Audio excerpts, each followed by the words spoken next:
Good morning. It's good to be back with you after being away for a week, and very grateful to Jacob for filling in for me last week. I filled in for myself in Bible class because I videoed it, but grateful that Jacob preached for you last week, and he'll get to do that again in a couple more weeks. We're in the midst of a series entitled God's at War, based on a book by Kyle Idleman. And so I would invite you to join me this morning in Joshua chapter 24. As you're turning there's a couple of things I want to remind you of. They are set up right now in the yak for our blood drive today. If you signed up for that, don't forget. And even if you didn't sign up but would like to give blood, you might go by there and check. They may have an opening where you can do that, just any time. They're there till 3 o'clock today. So love for you to come and be a part of that. The other thing is at 1:15 today, we'll be meeting back here, and there will be a couple of men from Eastern European Missions to share some things with us in our afternoon assembly. And so I want you to come back and be a part of that. Very grateful, Francis, for the words you shared with us this morning. That was a moving testimony, and appreciate that. Glad we're a part of that work. Have you ever had the experience of giving your all toward a dream, toward a goal that you had? Just knowing that if you could complete that goal, complete that dream, that your life would be complete. And then when you get there only to discover that you're left with emptiness and incompleteness.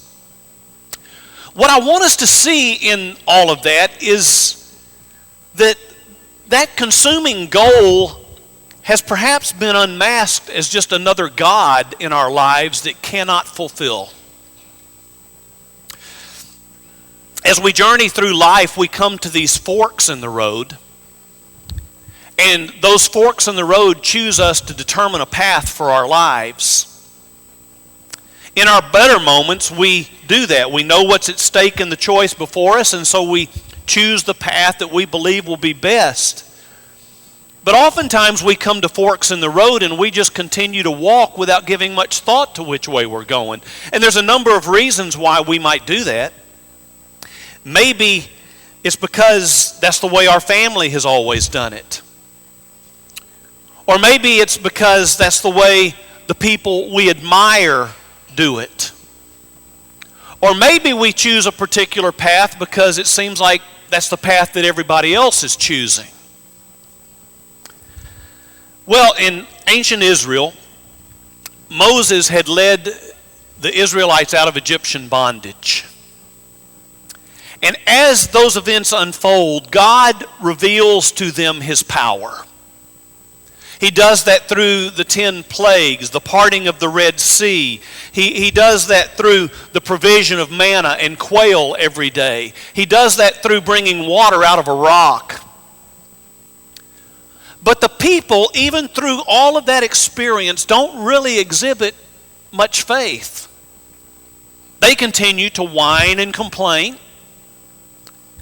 And so what should have been about a month-long journey to the promised land turns into 40 years of wandering in the wilderness with no direction to their lives. And during that 40 years, Moses and his generation died. And another leader rises up, and his name is Joshua. And Joshua is the one who actually leads the people into the promised land. By the time we come to Joshua chapter 24, Joshua's an old man. He's pushing 110 years old. He's lived a great life of faith. And he seems to be aware of the fact, which I guess if you get to 110, this would be something you would be aware of, is I probably don't have much time left. And so he gathers the people to give them one final address. And in Joshua chapter 24, it begins with him reviewing the history that they have had together. And we'll touch more on that later. But then he has these words as he closes. Verse 14. Now fear the Lord and serve him with all faithfulness. Throw away the gods your ancestors worshipped beyond the Euphrates River and in Egypt, and serve the Lord. But if serving the Lord seems undesirable to you, then choose for yourselves this day whom you will serve, whether the gods your ancestors served beyond the Euphrates, or the gods of the Amorites in whose land you're living. But as for me and my household, we will serve the Lord.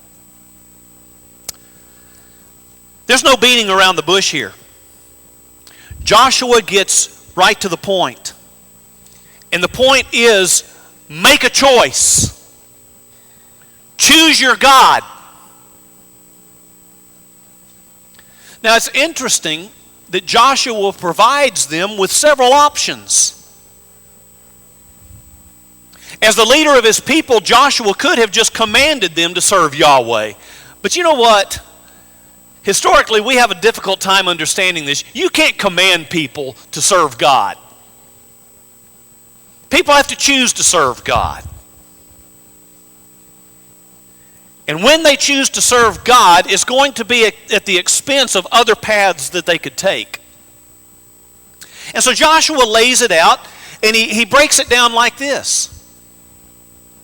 He says you can follow the old gods of your ancestors, or you can follow the gods that you have had in your life before, or you can choose the gods of the culture that you're getting ready to enter.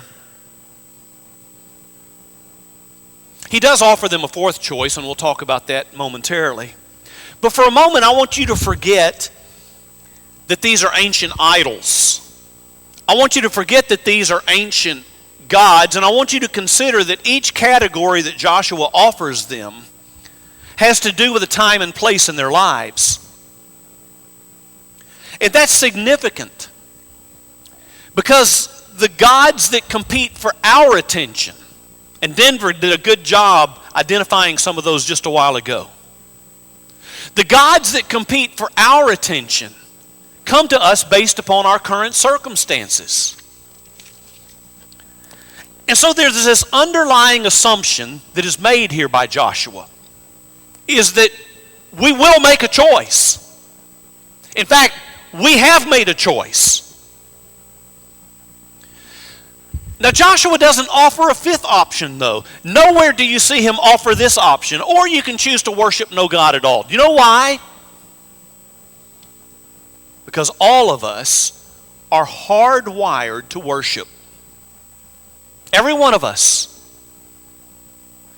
It's true in every culture. It's true in every civilization that has ever been. We are hardwired to worship something or someone. The question is not, will we worship? The question is, what is going to be, or who or what are you going to worship? Now, we in the West don't choose graven images. But many people sacrifice a great deal of their time and their effort and their attention and their devotion to the altars of power, the altars of pleasure, the altars of money. It's all the same. It's people choosing their gods. It's people choosing their passion, pursuing it, bringing their offerings. I think Peter Kreeft, who is a philosopher, was right when he said, the opposite of theism is not atheism. It's idolatry. And that's what I'm wanting us to try to recognize in this series, is the idols that we're tempted to follow. So, who or what is the object of your worship? Pay attention to advertising. Because advertising markets to the idolater in us, the worshiper in us. The underlying message of all advertising is pretty much this. If you are unhappy or bored or depressed, buy this product. Because if you buy this product, you will no longer be unhappy or bored or depressed. It will save you from all of that. It will deliver you from all of that. And then, catch this, they usually even offer an invitation. Because they'll say, call right now. Order it online today. And you almost expect to hear 12 verses of Just As I Am at the conclusion of the advertisement.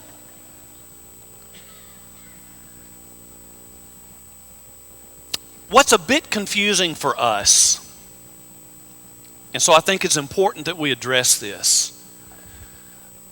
What's a bit confusing for us is that we automatically associate worship with religion. We think worship is about ritual. We even talk about the 5 acts of worship. It's like we have this compartment in our lives that we call worship. And it consists of what we do in a building for an hour or so a week. And that little compartment in our lives fits right alongside other compartments in our lives, like work and family and hobbies. But that is to misunderstand what worship is. Worship is something that is factory installed. Worship is something that is standard equipment in each one of us. It's this built-in tendency that every one of us has to put our hope in something or someone, to devote ourselves to it, to chase after it, devoting ourselves to the pursuit of it. And as we align our lives with our pursuit, whether we realize it or not, what we're doing is worshiping. That's what we do. It is as reflexive as breathing. We identify what we want. It might be good, it might be bad, but we identify what we want, and then we make sacrifices to get what we want, and the end result is that our lives begin to take on the shape of what we care about the most.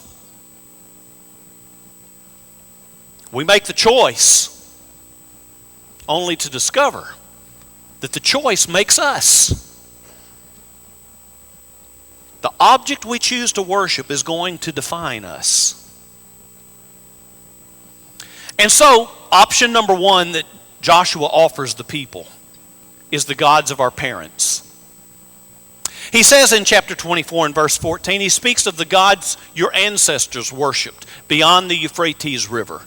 Joshua's pointing way back in their history. In fact, he's pointing to back just beyond Abraham. Remember, Abraham was called from the land of Ur in what we know as Mesopotamia, beyond the Euphrates River. We are told in Scripture that Abraham's father was actually an idol worshiper. Terah, his father, an idol worshiper. And so Joshua offers the people this option. You can default to the God of your ancestors. And that's still a valid option for us today. We are raised in the faith or the lack of faith of our parents. And we often end up worshiping the God or the gods that our parents worshiped.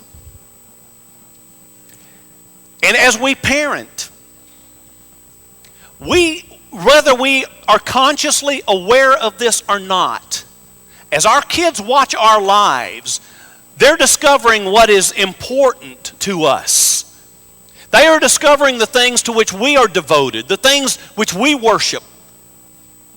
Psychology refers to this as the law of exposure. And the basic premise goes like this, that our lives are determined by our thoughts, and our thoughts are determined by that which we are most often exposed to. Our minds absorb and our lives reflect whatever we are most frequently exposed to. And so, as an example, there's a father who his career is extremely important to him. So important that his life revolves around it. He sacrifices his days off. He sacrifices family vacations in hopes of climbing up the corporate ladder. His mood when he comes home in the evening is dependent upon what kind of day he had at his job. His temple is his office where he spends 60 plus hours a week. Chances are that his kids are going to choose to follow after the gods of success and achievement because that's what they've been exposed to. Or maybe someone has a dad who his passion, and he's driven by it, he pursues it. His passion is sports. Or his passion is money. Or maybe a mother who worships appearances. Or you know what another danger is worshiping kids. The point is, the most natural path for us to follow is to adopt the gods of our parents. But he offers a second option. He says the gods of our past. That's a little bit different, but he speaks of the gods in Egypt. You see, these people had been in Egypt. They had lived there for many years. And the Egyptians had a highly developed order of gods. Now, they were weird in that as they illustrated their gods, they would take animal body parts and human body parts and put them together, and they had some really weird-looking gods. But they worshipped nearly everything. Now, consider this. The Israelites had been slaves in Egypt longer than the United States has been a nation. That's a long time. Generation after generation after generation. It would be virtually impossible to have lived in a culture for that long and not to absorb some of it.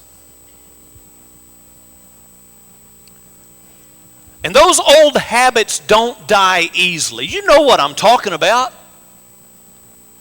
Do you ever find yourself struggling with things that you had intended to put behind you years ago, and you move on in your life, and yet here they come creeping back up again? Am I the only one who's experienced that? I don't think so. And so, our house has white carpet. We bought it just about 9 years ago, and it had white carpet then. I only say that to say,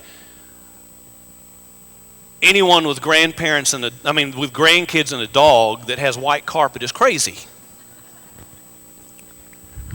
And so one day I was mowing and I came in and I was wet with sweat and I was stinky, and so I made my way through the house and I went and cleaned up.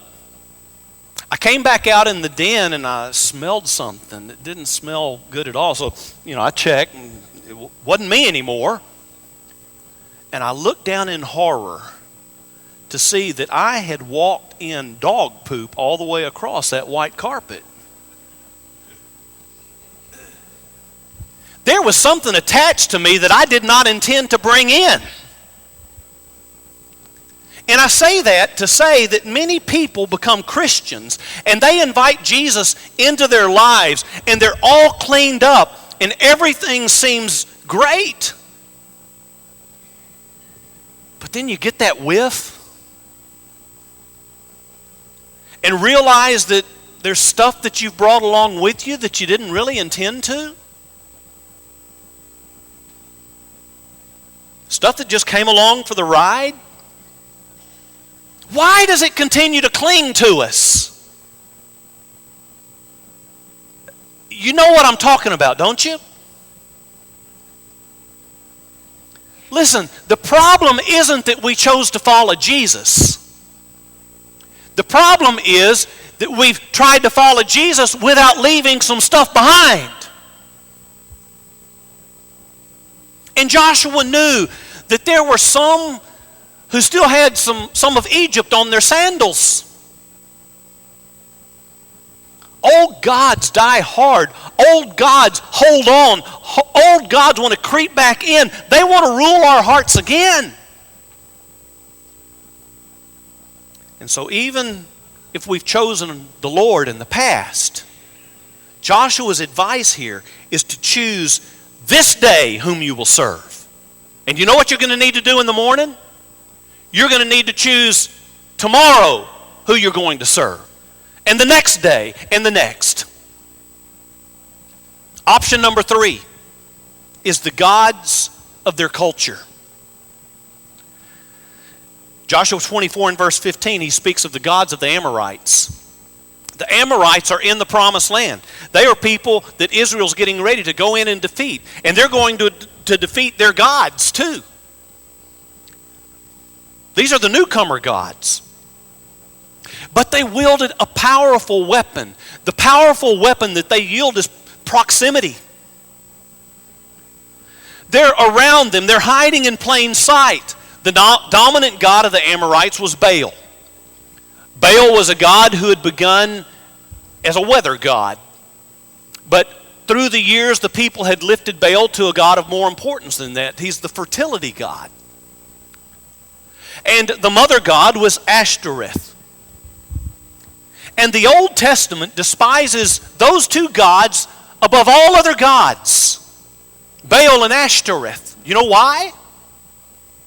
Because they had home field advantage. That's the gods that are in the culture that these people are living in. And there's two factors that consistently determine what God is going to win the war for our hearts. And that is time and place. Our struggle today in America isn't against Baal and it isn't against Ashtoreth. But we battle gods of our culture every day. Amen? Fertility rituals and temple prostitutes, those are easy kinds of gods to reject because it doesn't fit into our times. It doesn't fit into our culture. But for the people of that time, the people of the times in which we're reading here in Joshua chapter 24, it was so ingrained in them, and get this, this is important. It was so ingrained in them that it seemed natural. It seemed harmless for them to worship Baal and to worship Ashtoreth.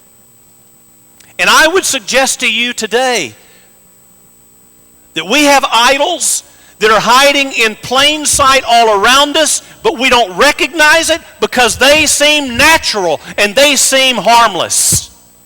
But they're not. Romans chapter 12 and verse 1. Paul says, "Therefore I urge you, brothers and sisters, in view of God's mercy, to offer your bodies as living sacrifices, holy and pleasing to God. This is your true and proper worship. Do not conform to the pattern of this world." Now, you could say, in another way, do not conform to the gods of this age. Then he goes on to say, but be transformed by the renewing of your mind. Then you will be able to test and approve what God's will is, His good, pleasing, and perfect will. You see, with truly transformed minds, we're going to better be able to recognize those gods that are all around us. We're going to be better able to reject them. There's a fourth option that Joshua offers. And that's God Himself, Yahweh. He says in verse 15, "But as for me and my household, we will serve the Lord." This is in reality the only legitimate option, isn't it? None of those other options are even real. Those other options are just mirages. Now, before Joshua had offered these four options, though, he's already stacked the deck. You know how he stacked the deck? Because from the beginning of chapter 4, he has reminded Israel of their history. He's reminded them of how God has been with them, how God has redeemed them, how God has protected them, how God has provided for them, how God has guided them. What other gods have done that for them? And might I ask you today, what have our present day gods done for you and me? What kind of peace has the God of wealth brought to anybody? Now, don't misunderstand me. I'm not saying wealthy people can't be at peace. But if wealthy people are at peace, it's not because they put their trust in their money. Have the gods of pleasure ever once truly delivered lasting happiness? I'll tell you what the gods of this world have done.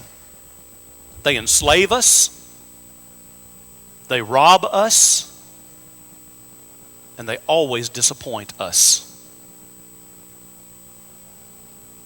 And so back to Joshua chapter 24. How did these people respond to Joshua's challenge? Well, it sounds good. Verse 16 says, then the people answered, far be it from us to forsake Yahweh to serve other gods. And then they rehearse some of the history that's just been told to them by Joshua. And then they say at the end of verse 18, we too will serve the Lord because He is our God. And you would expect at that moment for Joshua to go, now you're talking. But he doesn't. Immediately Joshua says or reminds them, listen, God is jealous. And God not only is jealous, but God is holy. And he begins to talk about that with them. And he describes the disaster that's going to come to them if their lives do not measure up to their words. You see, Joshua's watched these people his whole life. He knows how fickle they are. And we're the same way. It's easy for us to say something, but it's hard for us to live up consistently to what we say. And so he issues a warning. Now, I wish I could tell you that this story has a happy ending, but it doesn't. These people pledged themselves to God. But you skip over to Judges chapter 2 and verse 8, and it tells us Joshua, son of Nun, the servant of the Lord, died at the age of 110.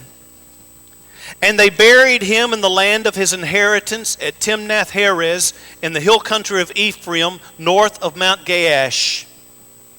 After that whole generation had been gathered to their ancestors, another generation grew up who knew neither the Lord nor what He had done for Israel.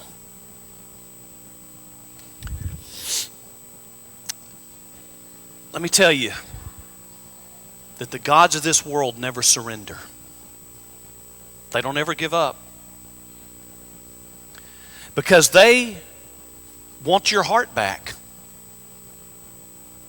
But they will never bring fulfillment to you. Whatever it is you're pursuing, if it's not Jehovah God, it will not bring you fulfillment. And so as we come to this fork in the road this morning, I present to you the same challenge that Joshua presented to those people. Whom do you choose to serve? Whom do you choose to worship? And listen, this has been very convicting to me, and I have struggled with it during the week as I've studied this, and I want you to struggle with this same thing because it's way too easy for us to glibly say, I worship God. No, you need to be honest with yourself. Be honest with your heart. What is it that you are passionately pursuing? What are the things that come between you and pursuing God with all of your heart and with all of your soul and with all of your mind and with all of your strength? Because whatever it is, it's a God who's threatening to take the place of Jehovah God. So whom do you choose this day? I hope if there's someone here today who hasn't chosen Jesus, I hope that you'll do that today. That you'll come this very morning and be baptized into Christ and begin your journey with Him. But we have an elder and his wife in room 102 who would love to pray with you if you have something on your heart that you need to share. Or if you want to come and share something publicly, we're here to pray with you, and we would love to do that. But I hope every person is convicted this morning in their hearts to determine what it is you're worshiping. And let us pray that it will be nothing save Jesus Christ and God the Father. Let's stand together and sing.